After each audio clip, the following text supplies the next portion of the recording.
Boa noite. A caminho das presidenciais de janeiro de 26, estão esta noite frente a frente os candidatos Luís Marques Mendes e Jorge Pinto. O debate será transmitido em direto e em simultâneo na RTP1, na RTP Notícias e na RTP Internacional. O sorteio determinou que a primeira intervenção cabe a Jorge Pinto, a última a Marques Mendes. Boa noite aos dois. A minha primeira questão é para ambos e é a seguinte: do vosso ponto de vista, qual é a função mais importante no exercício do Presidente da República? Começava por si, Jorge Pinto. Boa noite, Vítor Gonçalves. Cumprimento também o Luís Marques Mendes e os telespectadores e começo com uma curtíssima nota prévia para felicitar a seleção de sub-17 de futebol masculino que venceu o Campeonato do Mundo e que acho que mostra bem que esta diversidade, esta pluralidade de Portugal são a sua grande força e não é nem nunca será uma fraqueza do nosso país. O Presidente da República tem muitos poderes, mas aquele que me parece ser o de último recurso, e talvez por isso, se calhar, o mais importante, é de ser a válvula de escape da nossa democracia. É aquilo que tem de estar em cima da mesa e aquilo que tem de ser a função principal do Presidente da República é ser a garantia de que tudo é feito para proteger a nossa democracia. E foi por isso, com até alguma surpresa, que no debate entre Luís Marques Mendes e António Filipe, que eu vi com atenção, me surpreendeu quando teve algumas dúvidas em relação ao que poderia ser uma deriva autoritária no nosso país. E aquilo que eu acho que o Presidente da República deve fazer é, perante esse risco, que é um risco real neste momento na nossa República, ser muito claro e ser claro ao dizer que não precisa sequer de esperar que esse ataque exista, mas que deva ser preventivo. Aquilo que eu farei, Sr. Presidente da República, é, junto do Conselho de Estado, organizar e pedir um estudo de resiliência democrática das nossas instituições.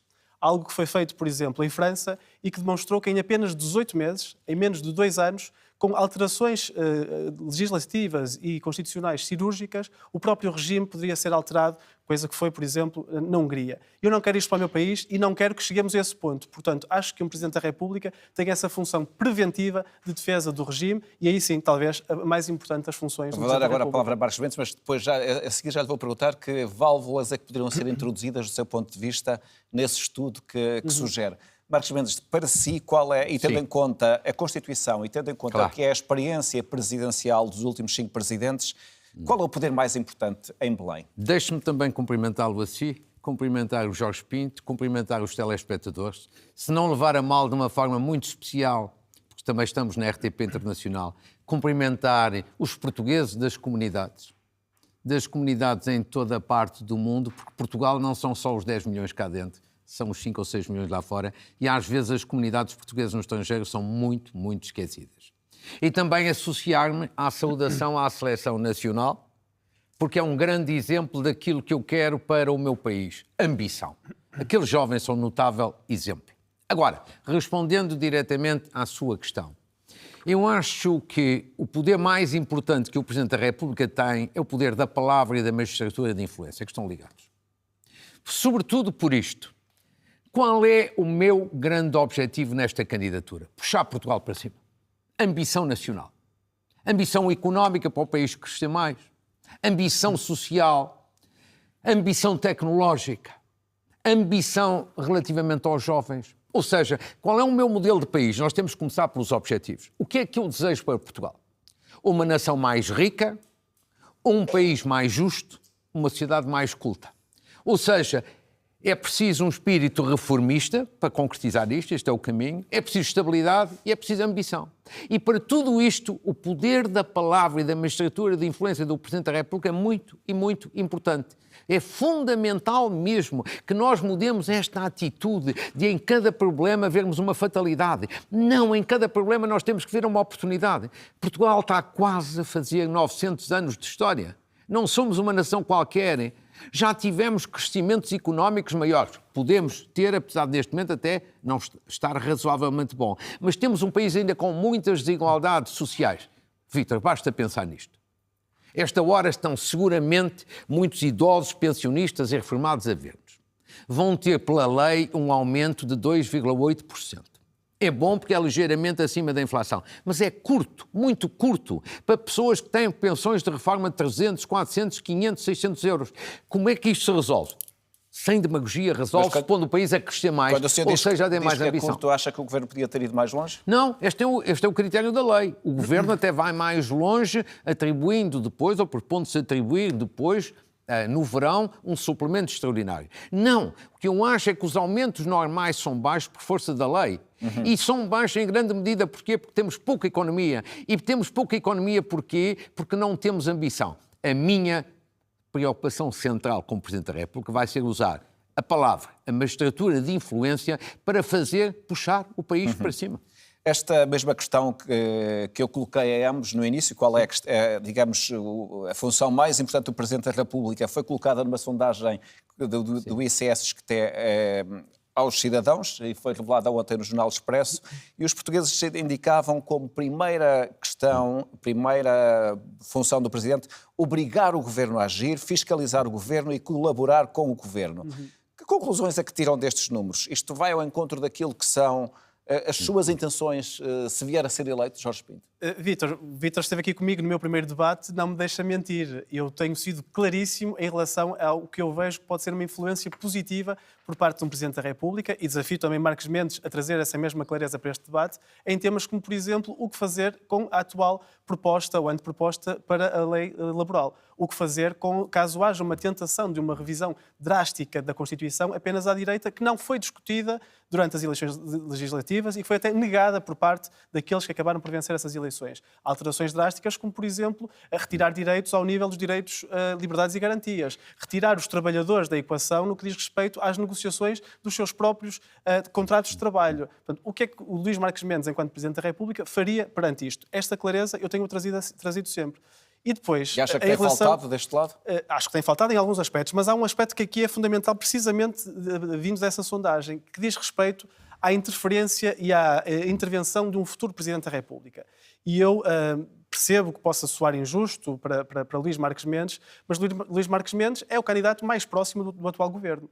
Um governo de um partido que tem entre 1/3 e 1/4 dos votos, mas que, na verdade, tem um domínio tremendo no país, porque tem 2 regiões autónomas, tem o Governo da República, tem as câmaras de Porto, Braga e Lisboa, e é mau termos na Presidência da República alguém do mesmo partido, por mais que diga que é independente.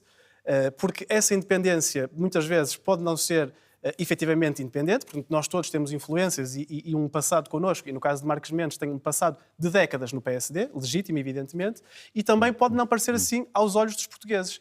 E eu aqui citava até Jorge Pinto, deixa-me só interromper-lhe esta questão, para colocar-lhe esta questão. Tendo todos esses resultados que acabou por caracterizar, resultado do voto popular, o senhor está a pôr em causa as escolhas que foram feitas?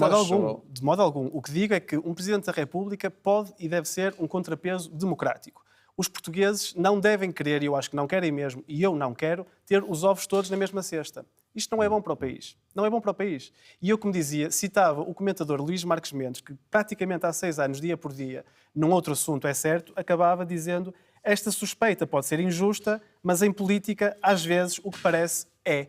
Portanto, às vezes, esta proximidade entre Luís Marques Mendes e o Governo pode realmente ser uma proximidade em demasia que depois faça com que Luís Marques Mendes não possa ser o Presidente da República, que seja este contrapeso democrático que nós precisamos. Porque, caso contrário, pondo os ovos todos no mesmo cesto, é mesmo um mau serviço que fazemos ao país. Marcos Mendes, acha que vai haver alguma dependência sua em relação ao PSD pelo facto de vir do PSD? Não, claro que não.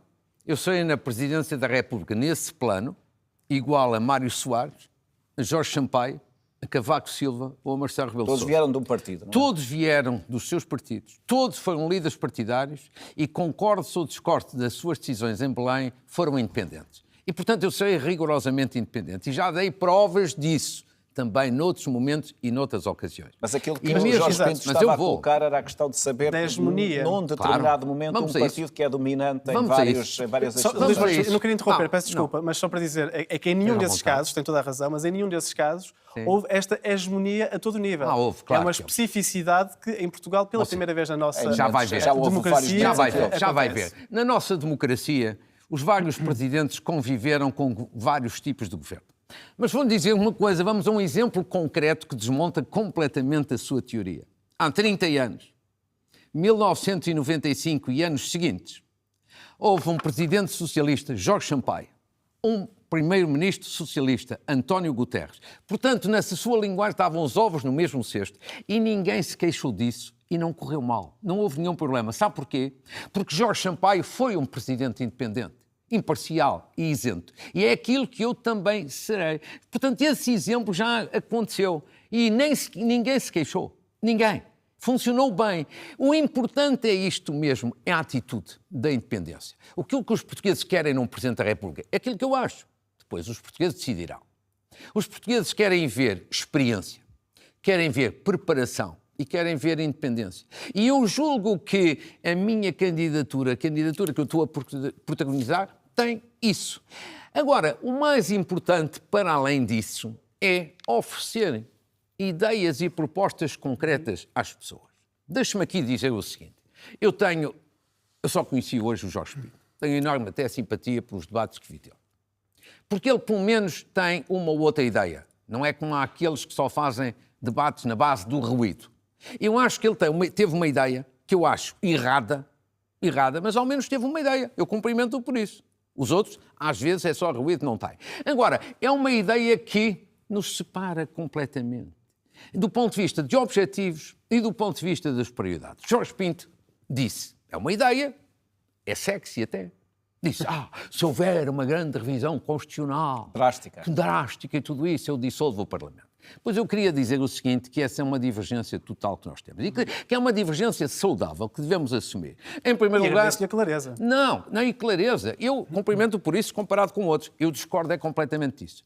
Primeira questão é assim, ao Jorge Pinto.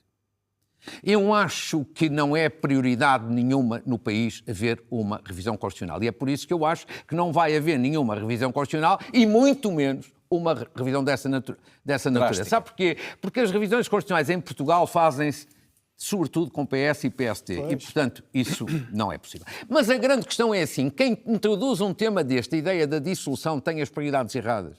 Neste momento, nós não precisamos de mais dissoluções, precisamos de estabilidade.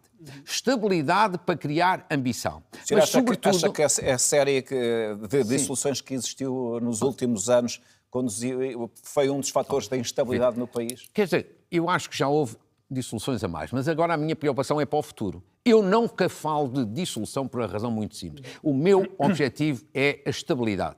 Designadamente aproximar os partidos. Mas pode ter de ser confrontado com ela, como Presidente da República. Com certeza, mas a primeira pedagogia é a pedagogia da estabilidade. Senão temos os objetivos todos ao contrário. Segundo, vou dar aqui só 3 exemplos práticos para a vida das pessoas. A minha prioridade neste momento, por exemplo, é a habitação.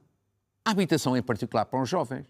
No ano 2001, 64% dos jovens tinham casa própria.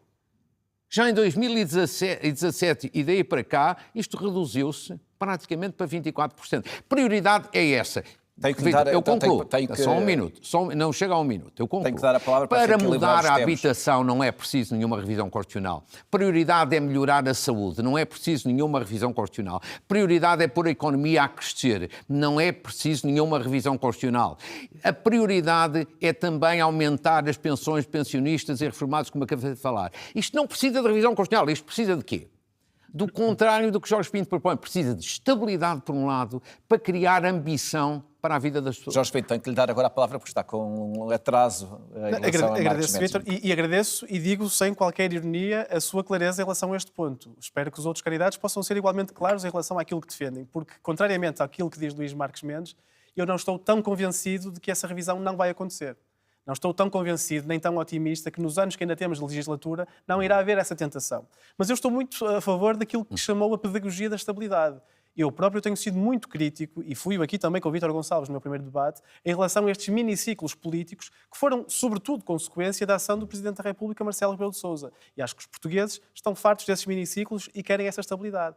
Mas esta minha, permita-me a palavra, política de dissuasão nuclear, já que dizemos que essa dissolução da Assembleia da República é a bomba atómica, é precisamente para assegurar essa pedagogia da estabilidade. Porque um Presidente da República que seja claríssimo, como eu estou a ser em relação a este ponto, vai evitar que haja sequer essa tentação por parte dos partidos que podem fazer essa revisão constitucional apenas à direita. Porque nós estamos a falar, eu estava aqui impresso, só o que foi proposto de radical nos últimos anos, quando houve 2 tentativas de revisão constitucional na Assembleia da República, por pelo menos 2 partidos, a Iniciativa Liberal e o Chega, de coisas que sim, eu considero extremamente radicais e drásticas. Coisas como, por exemplo, o ataque ao direito à integridade pessoal. Portanto, isto, para mim, é uma revisão drástica da Constituição, não esteve a ser discutida pelos portugueses nas eleições legislativas, foi menorizado por candidatos destes partidos que hoje podem ter essa maioria de mais 2/3 e mais nada, absolutamente nada, me garante que não irá haver essa tentação. Eu gostaria de ter o otimismo de Luís Marques Mendes. Gostaria. É bom para o país. Também, se calhar, ter um presidente fruto, confiante e otimista é bom. É fruto... Não, mais otimista do que eu não é fácil. Neste particular é que está a nossa divergência. Mas, se calhar, também é consequência dos anos enquanto comentador, porque eu percebo que enquanto comentador pode dizer eu acho que isso não vai acontecer, passemos à frente. É legítimo, mas hoje é sábado, não é domingo, isto é um debate para decidir o próximo Presidente da República e não um espaço semanal de comentário. Portanto, nós temos de ter a noção de que é um risco real, pelo menos. Eu acho que é um risco real. E sendo um risco real, é preciso ser claros em relação a isso. E repito, agradeço a sua clareza, mas efetivamente há aqui uma grande discordância em relação a este ponto. E há uma discordância sobre até que ponto é que o risco é real. Não é? Do lado de Marcos Mendes, esse risco não é assim tão forte. Marcos Mendes, o senhor anunciou que uma das suas iniciativas vier a ser eleito Presidente da República a convocar um Conselho de Estado sobre corrupção.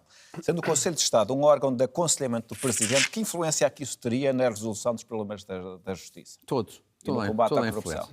Influência. Primeira questão, Vítor, a minha preocupação nestas eleições é apresentar soluções para problemas que o país tem. Mas é no Conselho de Estado a vou explicar. sede para tratar da corrupção? Não. Conselho de Estado é um órgão de uma importância capital. Claro que o Vítor nunca lá esteve. O Jorge são os conselheiros de Estado que lá estão, claro. Não é? Ora, é a minha... Nesta mesa só o senhor que é conselheiro de Estado. E, portanto, eu sei. Eu sei a importância que vários conselhos de Estado já tiveram, por exemplo, na viabilização de orçamentos.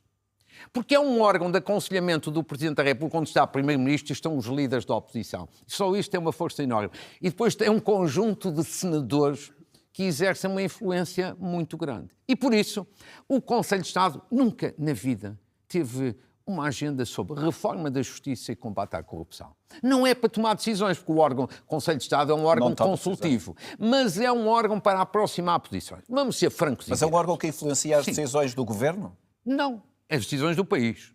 Seja do Governo ou seja da Assembleia da República. Já lhe disse que vários presidentes utilizaram, digamos assim, entre aspas, o Conselho de Estado para ajudar a criar condições para viabilizar orçamentos de Estado. Já lhe disse isso e os jornalistas também, e comentadores, todos sabem isso. E, portanto, a grande questão aqui é o seguinte. Toda a gente em Portugal há vários anos fala de reforma da justiça. Mas nunca ninguém dá um passo para haver um entendimento entre os parceiros para a reforma da justiça. E é esta vários parte que eu vou fazer. tentaram, pelo menos na palavra. Sim, mas não aconteceu nada. Não aconteceu nada. Eu quero coisas concretas. O meu primeiro Conselho de Estado vai ser para tratar das questões da reforma da justiça. E também do combate à corrupção, que estão em grande medida associados. Em que sentido? Eu acrescentei também, e isto é de uma importância capital, eu antes desse Conselho de Estado vou chamar ao Palácio de Belém 3 entidades que lidam com esta questão do combate à corrupção no terreno. Presidente do Supremo, que é também Presidente do Conselho Superior da Magistratura, o Diretor da Polícia Judiciária, e nós temos uma Polícia Judiciária muito eficiente, e o Procurador-Geral da República. Para fazer estas duas perguntas, ou melhor, uma pergunta com 2 vertentes muito simples. Digam-me com toda a clareza, não são diagnósticos, é ação. Mas isso não é uma competência do Governo, Luís Marques Mendes? Espera-me. É a competência do Governo legislar, mas também é a competência do Presidente da República exigir resultados e ter firmeza de ação. E desculpe, a pergunta que eu vou fazer a essas 3 pessoas não é diagnósticos, é ação, é dizer o que é preciso, do vosso ponto de vista, que estão no terreno, melhorar para reforçar e intensificar o combate à corrupção. Em matéria de meios, o que é preciso mais? Em matéria de alterações nas leis, o que é preciso? Um Presidente da República não pode fazer isto? Não, o Presidente da República pode e deve. Um Presidente da República pode ou não fazer um Conselho de Estado desta natureza. Pode e deve, e eu tenho a convicção que isso vai ajudar a criar condições para fazer aquilo que há anos se pede um acordo de regime no domínio da justiça.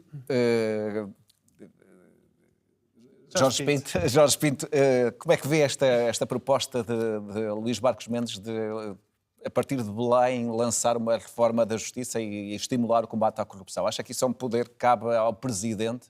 Bom, são 2 temáticas diferentes que se podem juntar e tocar em alguns aspectos e evidentemente, o Presidente da República não legisla, não é quem põe em prática a política nacional, mas tem a obrigação até de a influenciar. Portanto, tudo o que seja essa capacidade de influenciar para melhor deve ser uma função do Presidente da República. Sobre corrupção, parece-me que estamos sempre a abordar o tema da maneira contrária. Nós só falamos, os partidos políticos, em particular aqueles que gostam tanto de falar de corrupção, é quase sempre no combate à corrupção. Quase como dando por garantido que ela vai existir, que ela está espalhada por todo o país. Na verdade, tendo o tipo de conversa que se tem nos países onde a corrupção é infinitamente superior àquilo que é em Portugal. Eu quero uma política diferente. Eu quero uma maneira diferente de fazer política, quero uma maneira diferente de discutir a corrupção. Eu quero que em Portugal se discuta a corrupção como se discute nos países onde ela é menor, que é pela prevenção. É, no fundo, o que é que podemos fazer para assegurar que a corrupção não acontece?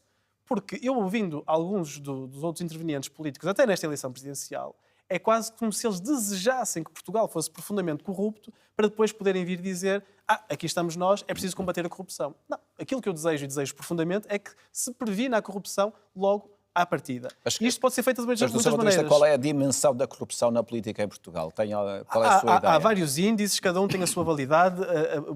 Catalogar aquilo que é ou não é corrupção é sempre um exercício complexo. Nós estamos nos lugares... Mas parece que não tem a dimensão de que ocupa, por exemplo, nos debates, é isso? Não é isso que eu quero dizer. O que eu disse é que não tem certamente a dimensão que tem noutros países onde a discussão é parecida com a nossa. Penso, por exemplo, num país como o México, muito mais corrupto que Portugal, e onde a discussão é precisamente muito semelhante à nossa. Eu queria que nós discutíssemos mais como se discute, olha, na Dinamarca, na Nova Zelândia, onde aí sim o foco está na prevenção e não simplesmente no combate, que também deve existir, é evidente. Há coisas que podem ser feitas. Nós, se calhar, podíamos ter apenas uma agência única a nível nacional que juntasse o Mecanismo Nacional Anticorrupção, juntasse a entidade de contas e financiamento dos partidos políticos e a própria entidade para a transparência. Esta centralização era certamente positiva. Se calhar podíamos ter uma comissão de acompanhamento nestes grandes projetos, como já existem no PRR, mas muito mais presente, muito mais fiscalizadora do que aquilo que já existe. Se calhar podíamos ter essa presença também no pequeno poder, aliás, junto dos locais, como as secções de urbanismo das câmaras municipais, onde, infelizmente, muitas vezes há também casos de pequena corrupção. Aquilo que eu quero é, e termino, Vítor, que sejamos exigentes enquanto país e enquanto candidatos a Presidente da República. Dizer que o exemplo tem de vir de cima. Os representantes políticos eleitos, seja um Presidente de Junta, seja um deputado da Assembleia da República, seja um Primeiro-Ministro ou um Presidente da República, têm de ser intocáveis e irrepreensíveis eticamente. Ponto final. Este exemplo é um exemplo que depois se transmite para a cidadania.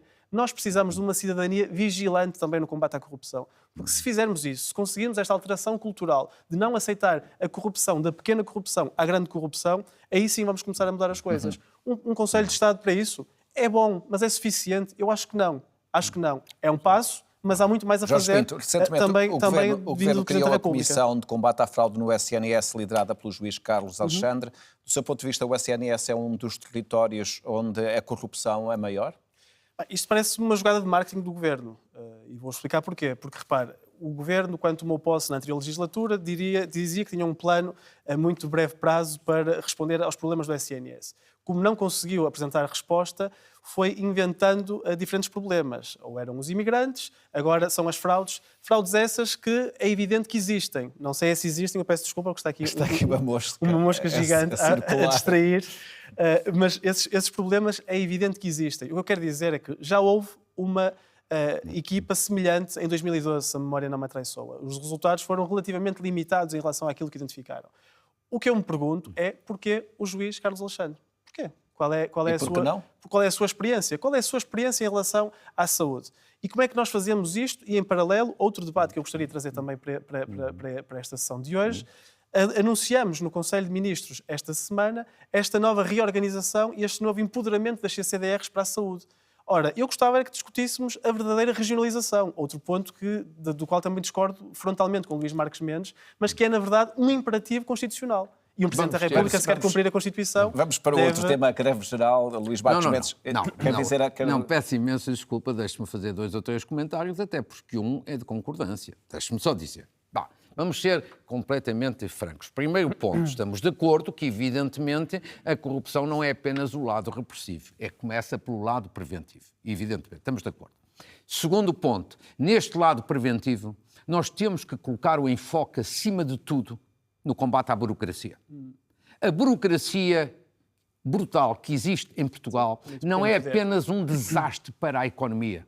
Um licenciamento de uma empresa é um desastre completo para a economia. Mas também é para a corrupção, porque é, no fundo, vender dificuldades É, no fundo, criar dificuldades para a seguir vender facilidades. Para agilizar os processos. O enfoque, nós temos que ter prioridades. Não pode falar de tudo ao mesmo tempo, não são prioridades. A minha grande prioridade aqui, nesta matéria, tem a ver com o que já disse, e combate à burocracia, que é simultaneamente mau para o investimento e para o resto. Saúde, já agora, aqui tenho uma divergência.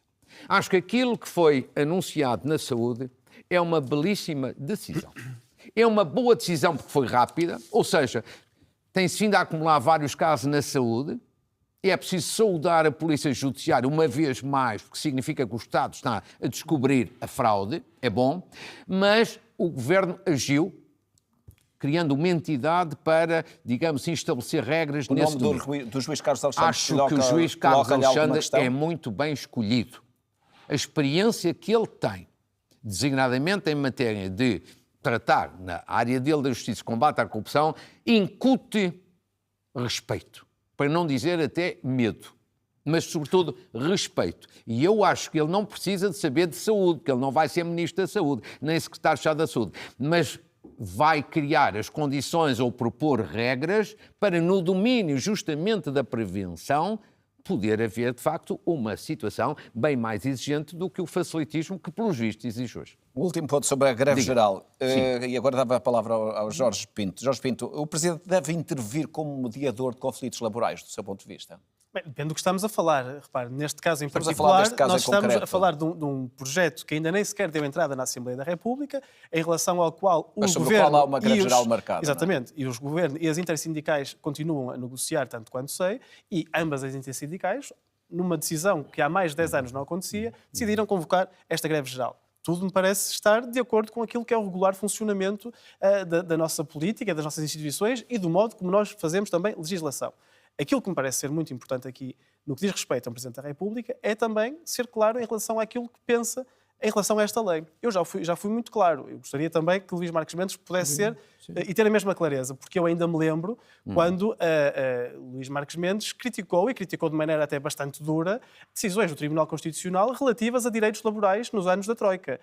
Decisões essas que depois, quando até chegaram ao Tribunal de Justiça da União Europeia, validaram aquilo que foi a decisão do próprio TC. Portanto, o Tribunal Constitucional deve, em meu entender, ser consultado também em relação a esta proposta, se ela chegar tal como está, repito, se ela chegar tal como está, há pontos que levantam claras dúvidas constitucionais e, sim, respeitar o Tribunal Constitucional, até porque...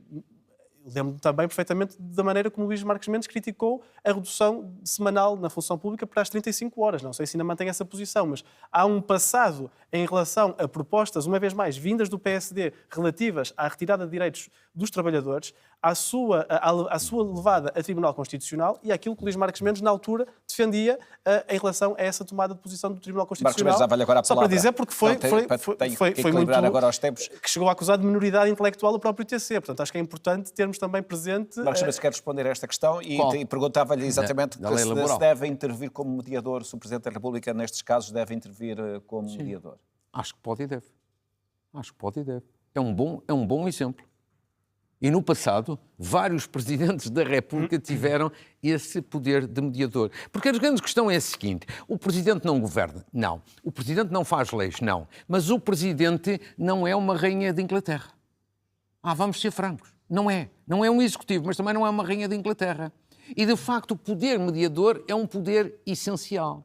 E por isso eu até tornei muito claro o meu ponto de vista sobre a questão laboral. Primeiro ponto. Tem que ser rápido porque temos 3 minutos. O país precisa de reformas. E a coisa mais hipócrita que há é uma pessoa pedir reformas e depois, no dia seguinte, quando surgem reformas, dizer que não às reformas. Segundo ponto. O que eu considero nesta área é que, em matéria laboral, é essencial um acordo com as entidades patronais e sindicais. Claro que falo sobretudo da UGT. Acho que uma alteração à legislação laboral sem acordo é má. E, portanto, eu já comecei a fazer essa pedagogia mesmo antes de ser Presidente da República. Finalmente, eu acho que neste momento houve uma alteração da atmosfera política enorme. Depois da semana passada e sobretudo esta semana do Primeiro-Ministro ter recebido a UGT, o ambiente foi desanuviado. A greve manteve-se. As declarações da própria UGT são nesse sentido.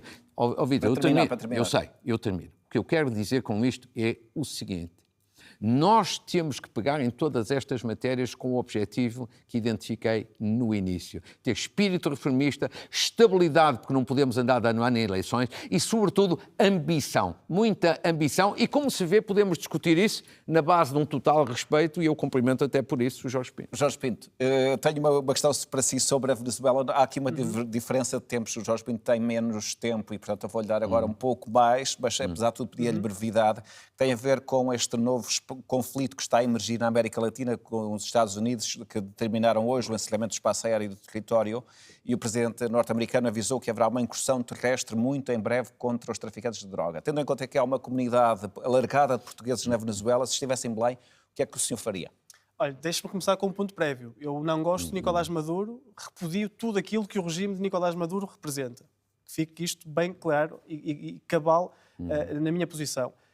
Nós temos uma obrigação, enquanto candidatos a presidentes da República, de ser muito defensores daquilo que é a proteção das centenas de milhares de portugueses e lusodescendentes na Venezuela. Nós devemos ter, e espero bem que o Governo esteja já a tratar disso, um plano de emergência pronto a ser ativado amanhã, se necessário for. Porque aquilo que está em causa, e nós sabemos que a TAP neste momento não consegue voar para a Venezuela, é a eventualidade de um ataque ao arrepio do direito internacional, que fica isto também bem claro, que vai colocar em risco as vidas destas centenas de milhares de portugueses. Aquilo que um Presidente da República deve fazer é envidar todos os esforços diplomáticos para garantir que a vida destes portugueses é protegida. Envidar todos os esforços para que o direito internacional seja respeitado. Porque não é por eu não gostar de Nicolás Maduro, não é por eu repudiar o seu regime que posso aceitar que haja um ataque ilegal ao arrepio do direito internacional. Não é aceitável, nem pode ser. Esta minha posição é claríssima e aquilo que eu faria enquanto Presidente da República, com toda a descrição necessária, dada a importância e sensibilidade do tema, era, junto do Governo, insistir e assegurar-me de que um plano de emergência estava já a ser tratado e que, repito, se amanhã mesmo fosse preciso ir evacuar, salvar estas pessoas, estes portugueses na Venezuela, o conseguiríamos fazer. Eu repito, espero que isto já esteja a ser feito, até admito que esteja a ser feito de modo escondido da comunicação social, faz sentido. Discreto. Mas seria essencial que um Presidente da República fosse muito claro na necessidade de, 1, respeito do direito internacional, 2, proteção da vida dos portugueses que estão na Venezuela. Marcos Mendes, é a sua última resposta, pedia-lhe brevidade, porque Sim. tem uma certa vantagem sobre o seu candidato Jorge Pinto. Mas é uma vantagem mínima de 6 segundos. Sim. O que é que faria se estivesse em Belém relativamente a esta situação? Eu estou de acordo, evidentemente, que o Presidente da República deve estar permanentemente informado pelo Governo e deve informar-se junto do Governo justamente relativamente à delicadeza da situação e aos planos que devem sempre existir. Estamos de acordo, aí não temos nenhuma discordância. Eu queria só acentuar isto, embora veja sempre as coisas pela positiva. Isto leva a dizer-me aquilo que lhe dizia no início, Vitor. Espero que nestes debates se comece também um dia a falar de comunidades portuguesas no estrangeiro. Eu assumi um compromisso com as comunidades de que vou fazer, sendo eleito Presidente da República, presidências abertas no estrangeiro junto das comunidades. Fazem-se presidências abertas cá dentro e bem, também lá no estrangeiro as comunidades são Portugal e há sobretudo um ponto que não há tempo para discutir, que eu tenho a certeza que nós estaríamos de acordo. É que há uma falta enorme de investimento no ensino do português no estrangeiro. Bem, eu sei, fui imigrante e fui neto imigrante. E as nossas comunidades... Mas deixe-me dizer, porque eu acho que o Jorge Pinto também concorda com isso. Cá dentro nem se discute o assunto e presidências abertas que vou fazer no estrangeiro são justamente para que assuntos estratégicos do país sejam discutidos e não metidos na gaveta. As comunidades merecem mais atenção. Marcos Mendes e Jorge Pinto, muito obrigado por terem participado neste debate.